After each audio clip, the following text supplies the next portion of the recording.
Debbie Rabjohn is a wife, a mom to two beautiful daughters, and a grandmother to one grandson. She has been diagnosed and been battling kidney disease, and Debbie's hope and prayers to find a kidney donor.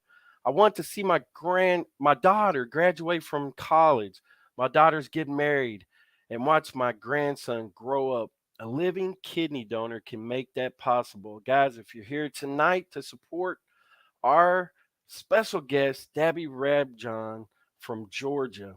Stay tuned to this video.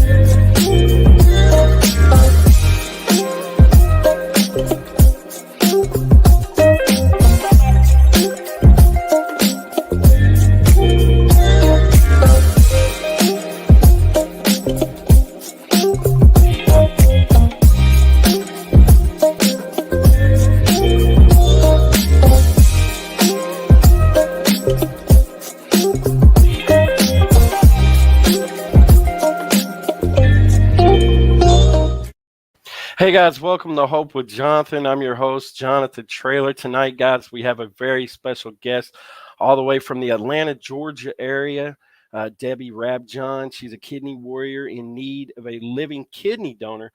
Let me give you guys some statistics really quickly regarding organ donation. So right now, guys, as you know, most of you know, maybe you don't know, there's over 100,000 men, women, and children right now on the national transplant waiting list, waiting on a life-saving organ. Around 17 people are dying daily waiting on a life-saving organ. Each donor can save up to 8 lives and enhance over 75 more. In the year 2020, over 39,000 transplants were performed. And every 9 minutes, another person is added to the transplant wait list. And over 90,000 people, individuals, human beings are waiting on a life-saving kidney.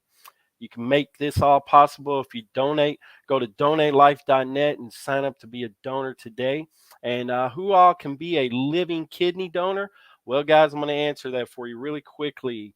Anyone over the age of 18 years of age, in good physical and mental health, medical conditions such as uncontrolled high blood pressure, diabetes, cancer, and certain infections or certain uncontrolled psychiatric conditions could prevent you from becoming a living donor. That's all going to be left up and determined to your center. Some cases, health conditions can harm a transplant recipient, so it is important that you share all the information about your physical and mental health. And if you go through the process, you'll definitely be heavily screened.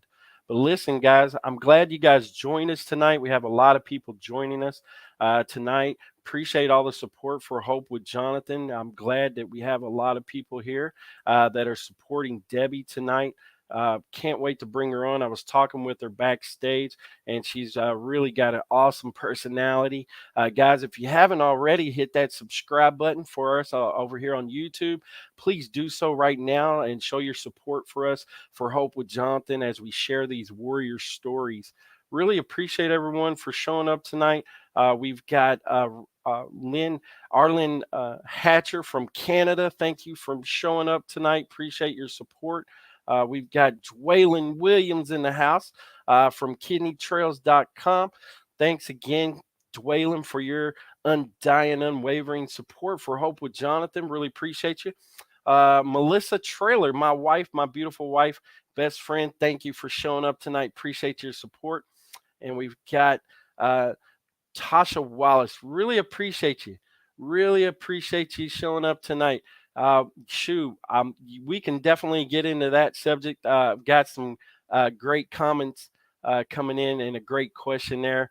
My thoughts are on that subject is go ahead and get that vaccine, regardless of your political, religious beliefs or what have you. Go ahead and get that vaccine and go ahead and get that transplant. That's my answer to that question. And hello, everyone. Hey, Ordinary Jackass, what's up? You're in the house tonight. Thanks for showing up for Hope with Jonathan. That's a funny name for a YouTube channel. But hey, guys, again, really want to bring a lot of support tonight and awareness to kidney disease. And our whole feature tonight on this show is to feature Debbie and her warrior story. So, guys, without further ado, all the way from the state of Georgia, we're going to go ahead and bring on our special guest tonight, Miss Debbie Rabjohn. Welcome to the show, Debbie.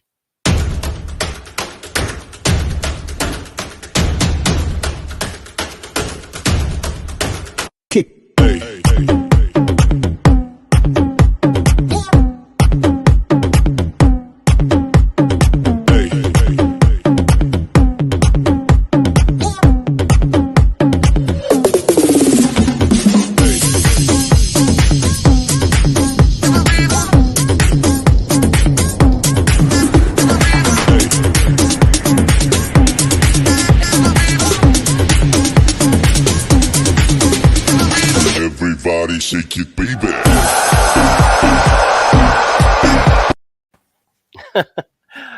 Welcome, Debbie. Welcome to the show. How are you? I'm good. How are you, Jonathan? I'm doing well. It was really nice to meet you backstage, and looking forward to interviewing you tonight on Hope with Jonathan. Absolutely. I'm looking forward to it. On your question about the vaccine, I agree. You know what? We get sent very early on that we need to get a vaccine for the transplant to be ready for the transplant. And I just feel like if you're serious about getting a transplant and being ready for it to happen, then you should be vaccinated and ready to go. Absolutely. I mean, there's so many other vaccines that you have to get and prove those vaccinations before. And, COVID vaccine is part of that regimen now. It's going to be a part of our life. I believe Absolutely. that it's going to be around to stay. It's just going to continue to evolve. I don't think it's going anywhere. And it's something that as humanity, we're going to have to deal with. And something as simple as taking a vaccine, I don't think should stand in the way of a life-saving organ, especially if you have a family. I've seen some stories on the internet where people are saying, and they've got like small children, they're still refusing to get the vaccine, and they're losing out on getting a transplant. To me, that's heartbreaking, but that's my opinion. Absolutely. Mine as well. And, I was ready to get mine as soon as they let me. I actually asked my transplant coordinator the day that I got my interview was, what was his feelings about it? And it was very new at that point. And as we went, they started sending out the letters that you have to be vaccinated, and then that you needed the booster and you Yeah. needed the third one. So, Yeah. you know, Yeah. Absolutely agree. So, Debbie, why don't you introduce yourself and let us know where you're from? Talk about your family and all that stuff. okay. Um, I'm actually from South Carolina. Um, Born in a small town called Timminsville. Lived in California for about 20 years. And about 16 years ago, my husband and my two daughters moved to Georgia. And we live in Canton, which is North Georgia. We're about 40 minutes north of Atlanta. I Okay. have, yep, I have two beautiful daughters. Um, One that is 34 and has a beautiful little grandson, gave me my biggest gift ever. And then I have a daughter that will be graduating in May with her master's. And hey, Caitlin. Um, and then I have a grandson, Jace, that is actually I would do the transplant every day if I had to, just so I could be here with him. So That's awesome. That's awesome. I've been to the Atlanta a couple of times. I got some family in Marietta, yeah, Georgia, or Marietta, however you want to say it, Marietta. Georgia. Yeah, yeah. I've been there a couple of times. They took me to the Stone Mountain. No, So it's probably changed a lot since then because I think that was in like the late '80s. So yeah, it doesn't change that much. yeah. So, but Atlanta's a busy place. It's a kind of a throughway for a lot of different cities that you can get to really, really quickly. So there's a lot of traffic and a lot of people there in Atlanta. It's a busy city. Atlanta is very busy. Like I said, I live out in the suburbs and in Canton, and it's just very, Yeah. um, it's just a big family. So Yeah, yeah, it's kind of like San Antonio. We live on the outskirts. We're about probably 50 minutes or so from the outskirts of San Antonio. But once you hit San Antonio, you're in the big city. You better get ready, start driving like a NASCAR driver, or exactly. get out of the way. You better Yes. get out of the way. Yes. So, Yeah. so Debbie, why don't you tell us a little bit about how you got diagnosed with kidney disease? Actually, my baby daughter was about 10 months old and was in the hospital. And while she was there, my doctor came in, or her doctor came in, and he said, well, I was going to let her go home today, but he looked down at my legs and he said, you're really swollen, and I'm not going to let her go home until you find out. And I'm like, oh, it's just because I've been on my feet. And he's like, mm-mm. So he actually called my general practitioner across the street, sent me over there. The nurse practitioner walked in and said, you need a nephrologist and you need it now. So they called a nephrologist that happened to be in the same building, sent me upstairs, um, had my first little consult with him. They set me up for a kidney biopsy. I did that. And then my doctor went on vacation. And so his partner actually called to prescribe some medication and let it slip that I had an incurable kidney disease by accident, because I got told by that way. So Wow. it was 23 years ago, and they said that I would probably be on dialysis within 5 to 7 years. Yeah. It's 23 years and I'm still running. So What was the incurable kidney disease? it's called membranous glomerulonephritis. Okay. I've never heard of that before. So can you describe to us or tell us exactly how it affects the kidneys? It's rare. It's actually in the filtering system. It causes my kidneys not to be able to filter out any of the toxins. And for a long time, medication and, controlled the symptoms, I should say. Um, but as time went on, my blood pressure has been a battle that we've fought for 23 years. Actually have been hospitalized several times because they couldn't control it. Yeah. Um, and, you know, of course, you have high cholesterol, there's just, Yeah. I have blood, my hemoglobin is low. Um, so it's really all over the place. Are you anemic as well? I'm highly anemic. Yes. Yeah, that's a common sign, of kidney disease, and then high blood pressure. As a matter Mhm. of fact, for chronic kidney disease, type 2 diabetes or diabetes in general, whether it's type 2, type 1, Mhm. and hypertension are the top leading causes of chronic kidney disease, ultimately ending up in kidney failure, Right. and could cause kidney failure, especially if it's uncontrolled for a long period of time. Mhm. You talked about high blood pressure and being hospitalized. How many blood pressure medications are you currently on? Mm, about 4 in the morning and 3 at night. Yeah, it sounds. Me and you kind of have a similar story. I was on about three different blood pressure medications. I had what was it, metoprolol, Yeah. nifedipine, and losartan was another one that I had me on. So Mhm. lisinopril for a while. Yeah. Um, it's amazing. I take about 10 pills every morning Hmm. to control this, that, or the other. Right. And then I take about 9 pills every evening. Yeah. And Yeah. then 3 midday. It's amazing how many pills that people see you on if they have ever seen you do your pills or get your pills out, and people Yeah. just kind of look like, wow. I mean, I had literally this huge tub, which I still kind of. Mhm. I'm a kidney transplant recipient, so of course Right. I'm going to be on meds the rest of my life. I take probably around 16 or 17 pills a day, but anyway, I have a pill box that Mhm. it's actually a container, plastic tub that I Right. organize my pills and do that. And people sometimes are looking at me like, well, like family members and stuff. So, what's the reaction to people about your disease? Um, Probably the biggest thing is people say to me is, "You don't look sick." Yeah, that's And common. and you don't know how to respond because what are you going to say? I'm sorry, I don't look sick, but I'm sick. Yeah, Um, um, and like recently for me, I went from stage 4 to stage 5, kidney failure, and I went down to 10% kidney function, which you will know that it causes extreme fatigue.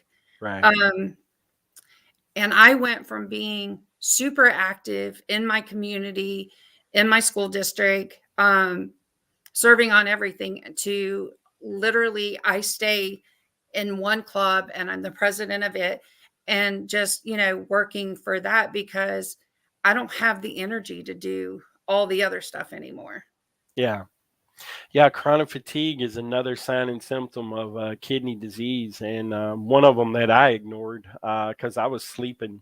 I was sleeping a lot, Mhm. and seemed like I had to have a nap all the time, and I just didn't associate that with kidney disease, but it definitely was a major sign of kidney disease. I did everything backwards, Debbie. I wasn't going to the doctors like you are. Um, I skipped all that. I thought I was immune to doctors and things like that. So I ended up crashing into dialysis. So a lot of the signs and symptoms I look back on and realize that the signs and symptoms were there, but I wasn't paying attention to them. And a lot of it was due to lack of education. Do you find that there's a lack of education in your community? Not really the lack of education. People understand it, but if you don't deal with kidney disease, you don't understand that part of it. You know, um, when someone has cancer or someone has, other issues, they have symptoms or they may look like they're sick or, that kind of thing. And then with me, it just is a continuous, I'm tired. It's not that I feel sick. Hmm. I feel sick and tired of being sick and tired. Um, but more than anything, it's just, not having the energy to do the things that I want to do. Yeah. Like I said, everybody, I think my girlfriend said to me, and I think it was when the realization hit me, is that she had never seen me be still. Yeah. and then that she sat here with me for over an hour and I didn't move out of my chair. So she knew that Yeah. it had really progressed. But most people, when I talk to them, they don't understand what the kidney disease is per se, but they understand, you know, that I need a transplant Yeah. to survive. Or Yeah, we were talking about that backstage about it seems like people don't understand kidney disease or even want to understand about kidney disease or kidney failure or transplant until it happens to them. right, It seems like they have to experience it before they're interested in the subject. right. And we really need to change the narrative on that and get the education out there and make it worldwide. Um, what's your thoughts on that? I absolutely agree. The other thing is people don't understand being a donor. I think people are afraid of that, and they don't. They think that if they give their kidney away, that they're going to be sick or they're going to be in the same situation. Which is not true. Hmm. But it's a simple procedure for the most Right. part. Yep. Um, you know, to become a donor is a matter of doing a few blood tests, to see if you do. And then, Yep. you, moving forward, if you are a match, it's an x-ray and some ultrasounds and some more blood work. Yep. So it's nothing that causes pain or anything else to anyone. Yep. Yeah. And, if you're willing to go through the process and become your donor, even if you come out that you're not a matching blood type, and Debbie's a blood type, which means she can also accept an O blood type kidney. There are programs out there that are called the paired exchange. There's voucher programs. So even if you're an incompatible blood type and you wanted to donate to Debbie and test for Debbie, you could donate on her behalf, and Debbie would end up getting a kidney through these paired exchange and voucher programs. And if you're interested in that at all, I can definitely get you all the information regarding that. I'm pretty sure Piedmont Hospital. Uh, goes along with the program of the paired exchange and the voucher Absolutely. program. And but we had a statement here really quickly I want to address about someone being concerned because they're taking diabetes medication. There's actually my cousin lives in North Carolina. Tasha, I would just tell you and recommend you to continue to stay encouraged and just control your diabetes as well as possible. Absolutely. Definitely stay on top of your labs. Go to your primary care and ask for a blood test regarding specifically your kidneys. They can test the measure and look at the creatinine, and that will tell them the kidney function and things like that. Your overall GFR, EGFR, your bun, and all that stuff, and they'll look at that, and that'll tell them the kidney function. Also, you can do a urinalysis as well and see if you got protein spilling in the urine, things like that, and that's a sign of kidney disease as well. So definitely go to your doctor, stay on top of your labs, and just encourage you to continue to try to control your, diabetes and blood pressure, and stay encouraged. But I just wanted to address that really quickly. Absolutely. Absolutely. And it's very important to, with any symptoms that you have. For me, I, for years and years and years, every time I had labs done Hmm. or every time I had to give a urine sample, they'd always come back and say, you have a trace of blood and you have protein. Hmm. They sent me to 3 different urologists and they all said, oh, you're fine. It's fine. Not that probably could have been a bigger outcome or a change in the outcome. Hmm. But that was my early symptoms of my kidney disease, and they didn't catch it. Yeah, and that's crazy. A lot of people, especially early on, and we're talking about from like years ago, where people would get like protein in their urine, and the doctors would just kind of overlook at it. And now Mhm, they know it's a precursor of kidney mhm. disease, and they need to do something right away about it. And but yeah, I've heard so many stories and different kidney warriors talk about, yeah, the doctor said I have protein in the urine, but they didn't worry about it. They were like, it'll be okay. It's just Right. this trace, small trace, no big deal. And then years later, here they are on dialysis, needing the kidney. And, it's like, oh, I slipped through the cracks on that one.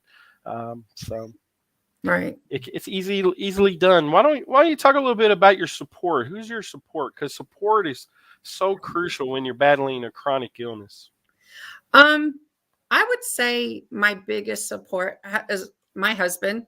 Um, he has literally been my rock through this. He doesn't make a big deal out of it, but yet he supports me. Um, always there to listen. Um, but my group of friends, like I have a group of friends who have just rallied around me.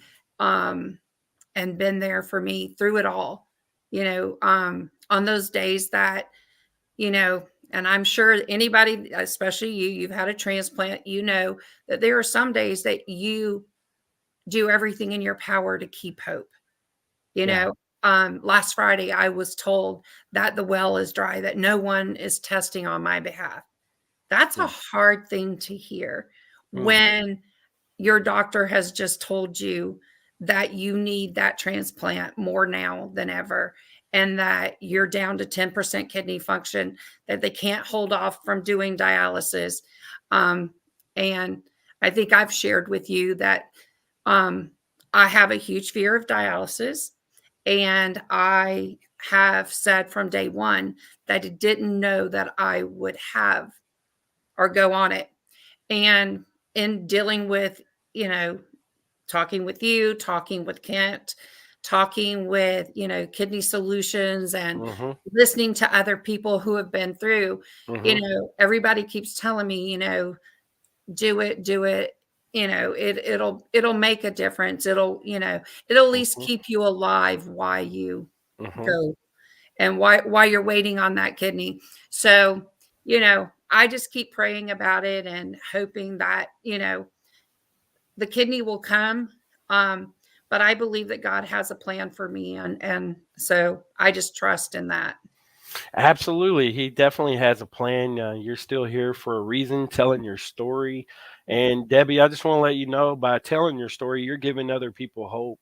And I know that it's tough to believe that, but listen to your story. I mean, it sounds like you've been through a lot over the last 20 some odd years, and it takes a tough person to battle a chronic condition like kidney disease. And anybody that says differently has never been through it. And I know you got a strong support because I seen the pictures for your birthday, and it looked like you had an excellent time. So I just want to wish you a happy birthday on the show. Thank you. Thank you. You know what? Turning 59, I was like, oh, but I have to say how blessed I am. And every day that I'm here is just Hmm. another day. It's another blessing. Hmm. And you're right. I have an amazing support group with my Hmm. friends Hmm. that Hmm. they're always here. They make sure, if I'm really not feeling well or I've been in the hospital, there's always a meal on my table. Somebody's dropping off. Um, my friend Cindy um, make sure that, everything is in place and done. And so I just have to say, in saying that I'm completely blessed with amazing friends that make sure that, I know that I'm cared about and that I'm loved and I'm supported. And, if I need a ride to the hospital or a ride, they're there, Yeah, you know. Um, absolutely.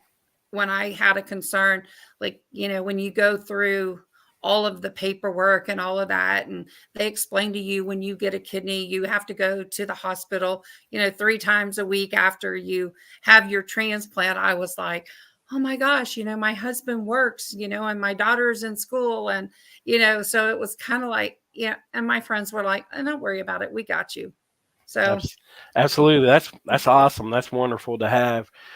Such a blessing. Some of those things that people don't realize they have in their life, they take it for granted. So that's a beautiful thing to have that kind of support and friendship and love. You talked a little bit about Kidney Solutions, and we mentioned them. yeah. What have they done for you, and what kind of support do they offer you? Kidney Solutions, Kent has been amazing. Always there to answer my questions. But Kent has you know, sent me flyers, had flyers made for me to put up in my community. Um, every Monday night there's a kidney support group that we can sit in on, and you learn things and you get to talk about it with people that actually understand what you're talking about. You can ask questions about your symptoms, or and they're there to answer you, and no one goes, oh, it's just everything. You can ask anything you need to ask. Yeah. It's been a huge support for me as well.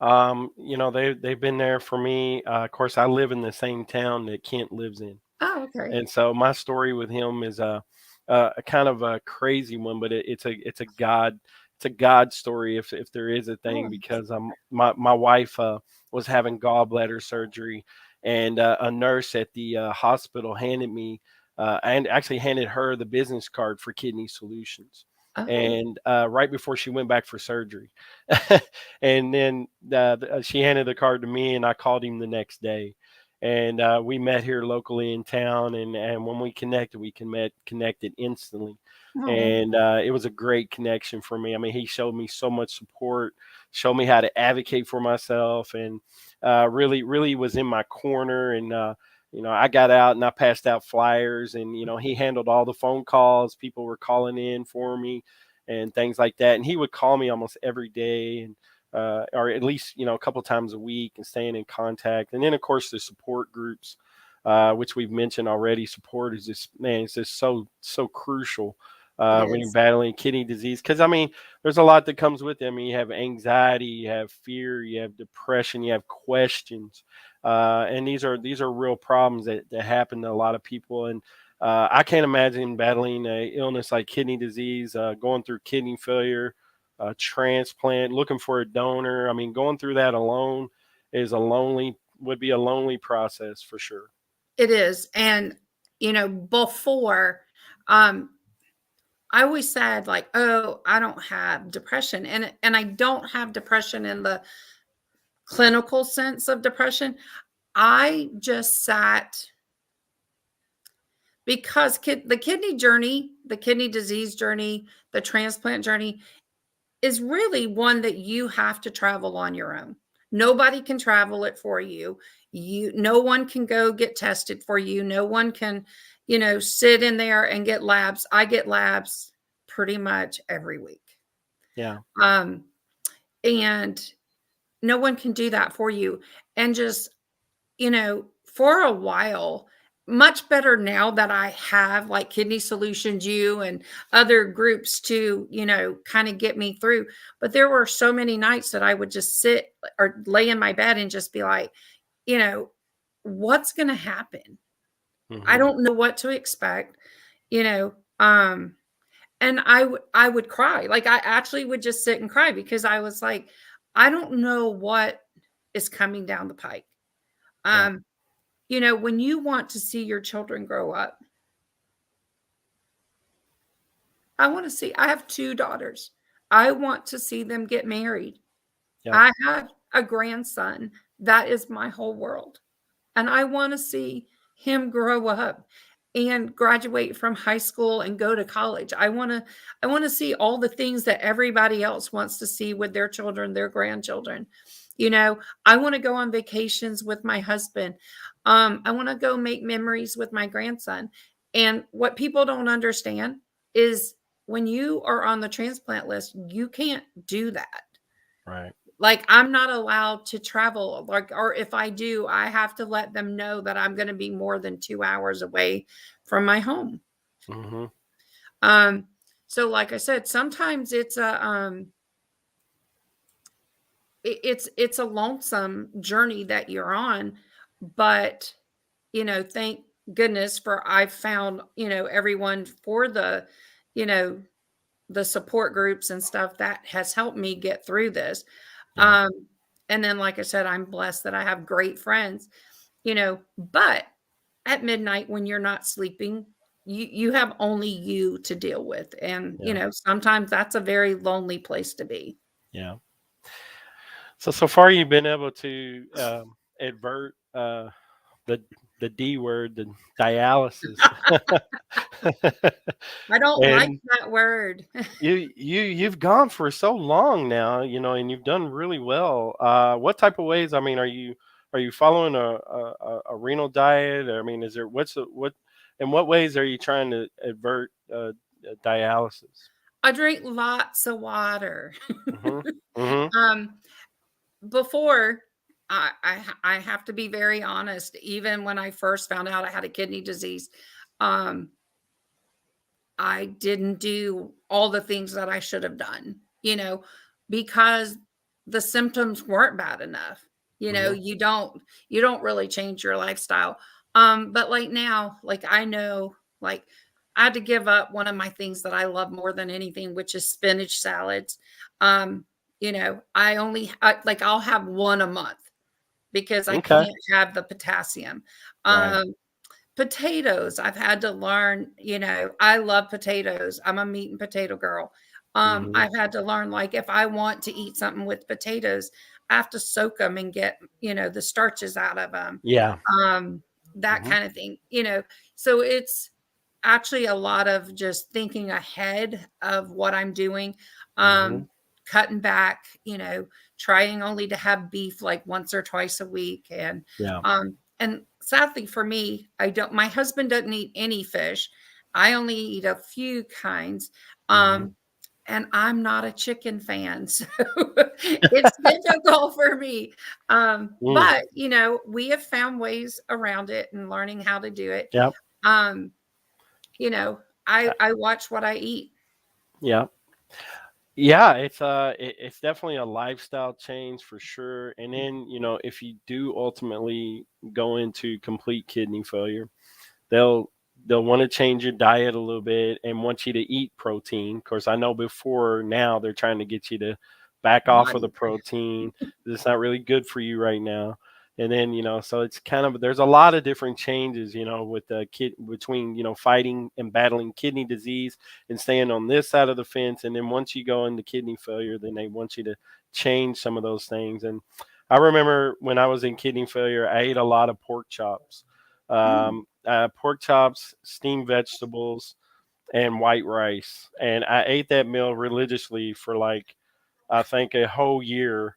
ugh, That was like dinner. I ate a lot of repeat meals mhm. because they worked for me and they kept my labs right. And so early mornings were like eggs, and then for like lunch was like a turkey sandwich or something like that, and then I would eat like pork chop, white rice, and steamed. My kidney failure diet was very boring. I was scared to eat anything because of what had happened to me. It was just a really traumatic event. I had experienced a near death experience with it. So I crashed into dialysis. But I think we spent 2 hours or so in the grocery store looking at labels and doing the research. And it was just incredible. It's such an undertaking following all this. With the renal diet and all that stuff, there's a lot to it that a lot of people don't even realize that goes Giving into up red sauce it. and tomatoes. I love fresh tomatoes out of the garden. Yeah, So this summer, my numbers kept spiking a little bit. yeah. Like my potassium kept Mhm, spiking because mhm, I kept eating tomatoes. mhm. Um, Yeah. so it's kind of one of those things. You really do have to be aware of what you're eating. Um, Mhm. Luckily for me, my nephrologist, Dr. Nath, is very much the guy that says, listen, you don't have to not have it at all, but you have to have it in moderation, Absolutely. because he feels like if you just say, you can't have it, Mhm. then it just, it's one of those things. It's harder to be told that. So he Yeah. just tells me all the time to do it in moderation. Well, now that I'm a transplant recipient, that's what I live by is everything in moderation. I now enjoy a few things that I didn't on the renal diet, but I don't eat like I did before. So if I'm going to eat pizza, I'm not going to eat 6 slices. I'm going to Right. eat 2. Right. you know, if I'm gonna, indulge in ice cream today, I'm not gonna eat ice cream for 4 or 5, 6 days, maybe another week. I may not, it's all in moderation, and I think being mindful of what you're doing and things like that, just being mindful. Beforehand, before kidney failure, I lived a lifestyle of I wasn't accepting of what I did, or I wasn't taking responsibility for things, and I wasn't accountable. I wasn't holding myself accountable. And I think that goes into it too. You have to hold yourself accountable for choices that you make in life. Oh, absolutely. Yeah. For me right now, like I said, it's a matter. I do most of the cooking, so I know that if I'm going to have a pasta dish with a red sauce, you know, this week, I won't have it at all next week. Yeah. It'll be, maybe twice a month now. Absolutely. Where it used to be once a week because I love red sauce. But, you just learn to eat in a Hmm. different way. And, Right. Right. and I'm good with that. Like I said, I learned to drink water. I never drank water. Yeah. And then Well, I believe water is life. I mean, I drink a ton of water all day long.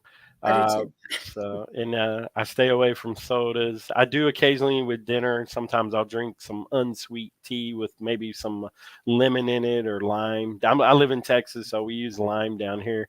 But I try to uh, make my unsweet tea taste as good as I can, because I'm still type 2 diabetic, Mhm. even after transplant. And I'm not hypertensive anymore, though. So that was one thing that went away when I got my kidney transplant. And so that was amazing. Those 3 blood pressure medications went out the window. And then there was a little word that I incorporated into my regimen as well, called exercise. And so I started a huge exercise regimen with walking, and of course now I'm in the gym and I'm lifting weights and things like that. But I become real mindful of my health. And if you experience a kidney failure or go through this kind of process, anybody that's listening out there, it will totally change your life. I mean, you will become mindful of things that you never took in your mind before. And it's incredible of how much of a lifestyle change it really is. Yes. But Debbie, where are you registered at? That in case people were interested in possibly potentially being your donor. I'm at Piedmont right now. Hmm. My plan is to also join at Emory, Hmm. but my donor coordinator is Barb Hmm. O'Neill, Okay. and you can reach out to her at Piedmont, and she will send you the form to Mhm. do the questionnaire, and that's how it gets started. Absolutely, and we've also got the phone number scrolling below for the transplant coordinator there at Piedmont, as you can see on the ticker that's scrolling Oh below. yeah. We've also got her blood type there, blood type A, which means she can accept an O. Her program also goes along with the paired exchange. They are involved with that paired exchange program. There's also the voucher program. 1-404-605-4600. Also, you can contact Kidney Solutions at 1-830-285-2140. You can ask to speak with Kent Bressler. She's also listed on their website at kidneysolutions.org. And they have the link right there for her transplant facility that you can get in contact with. And we want to encourage Debbie to continue in her journey, to keep having hope and faith. That's why we brought her on the show tonight, and really appreciate Debbie for coming on Hope with Jonathan, sharing her story. You've been a real delight. Great story, lots of information shared. You've had a huge amount of support. Lots of people that have showed love and support for you. Lots of people watching for you, and so. Really appreciate it. I believe this is someone you know right there, Cherokee. Hey, Chair.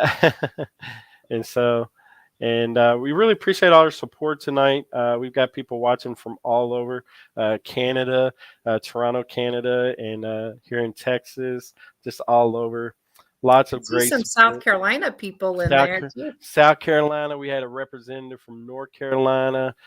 one from Phoenix, Perfect. Arizona, and so we've got some great. Let's see. Oh, she's talking. Okay, my wife's talking to me about. I love your wife's messages coming up. Thank you, Mhm. Melissa. She's talking about you possibly having like a. I don't know if you've already done this or not. Getting some decals made for your car.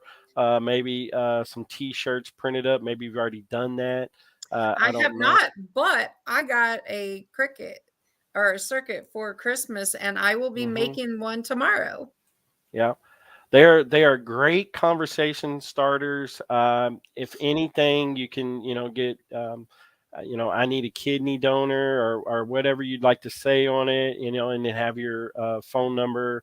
You could even put Kidney Solutions phone number on there, and Kent would gladly help you out with that and handle all those phone calls for you.